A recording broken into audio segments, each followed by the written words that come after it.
বিসমিল্লাহির রহমানির রহিম। ওলিয়া উলিয়ার পুণ্যভূমি, বাংলাদেশের প্রবেশদ্বার, বাণিজ্যিক রাজধানী, পাহাড়, সমুদ্র ও উপত্যকার সৌন্দর্যের লীলাভূমি, কর্ণফুলী নদীর তীরে ঐতিহাসিক লালদিঘির ময়দানে ৮ দল আয়োজিত আজকের এই বিভাগীয় সমাবেশের সম্মানিত সভাপতি, সম্মানিত প্রধান অতিথি, মঞ্চে উপবিষ্ট ৮ দলের শীর্ষ নেতৃবৃন্দ, বিভাগীয় নেতৃবৃন্দ, আমার সামনে উপস্থিত মিডিয়ার ভাইরা এবং লক্ষ লক্ষ ইসলামী ও দেশপ্রেমিক কাফেলা, আমি সবাইকে জানাই আমার দল জাতীয় গণতান্ত্রিক পার্টি জাগপার পক্ষ থেকে সংগ্রামী সালাম এবং শুভেচ্ছা। আসসালামু আলাইকুম। এই সেই চট্টগ্রাম, যেই চট্টগ্রামে আল্লামা দেলোয়ার হোসেন সাঈদী বলেছিলেন, বেশি লাফালাফি করো না, মামু বাড়ি দিল্লি যেয়ে পড়বা। কোরআনের পাখির কথা সত্য হয়েছে। ফ্যাসিস্ট শেখ হাসিনা বাংলাদেশ ছেড়ে তার মামু বাড়ি দিল্লি যেয়ে পড়েছে। আজকের এই ঐতিহাসিক লালদিঘির ময়দানে আমি আপনাদের সাক্ষ্য রেখে বলে যেতে চাই। কাকে বলতে চাই?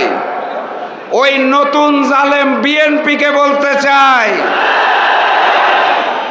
বেশি জালেমগিরি করো না। তোমাদের মামু বাড়ি হিন্দুস্তানও নয়, তোমাদের খালা বাড়ি মায়ানমারও নয়, সীমান্তের পাশে তোমাদের মামু বাড়ি নাই, খালা বাড়িও নাই, তোমাদের বঙ্গোপসাগর যেয়ে পড়তে হবে।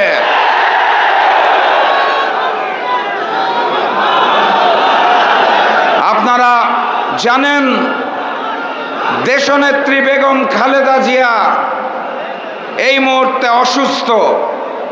উন্নত চিকিৎসার জন্য আগামী পরশুদিন তাকে লন্ডন নিয়ে যাওয়া হচ্ছে। আমরা দেশনেত্রী বেগম খালেদা জিয়ার সুস্থতা কামনা করি এবং দোয়া করি।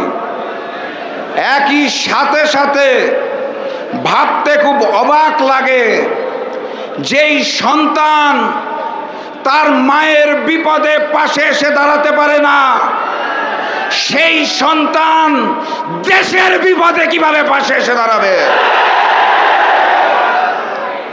বীর চট্টলার ইতিহাস, সংগ্রামের ইতিহাস, বীর চট্টলার ইতিহাস, লড়াইয়ের ইতিহাস।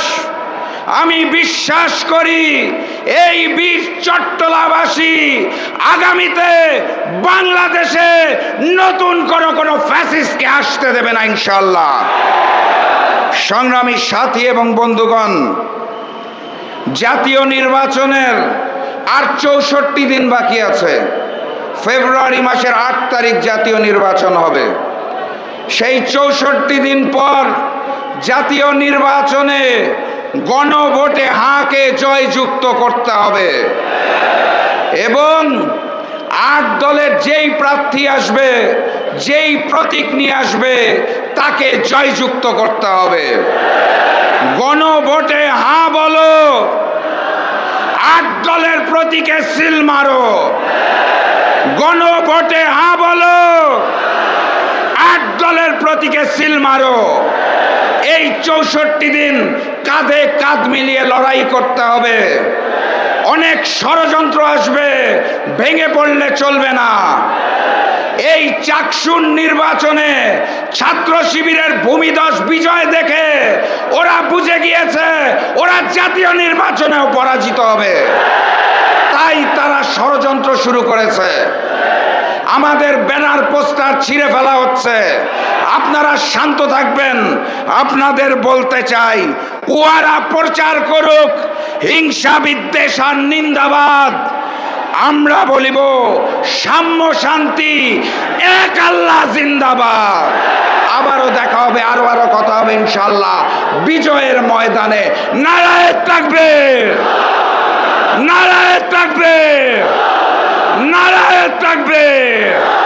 বিজয়ের পথে যাত্রা শুরু, জীবন অথবা মৃত্যু। আসসালামু আলাইকুম।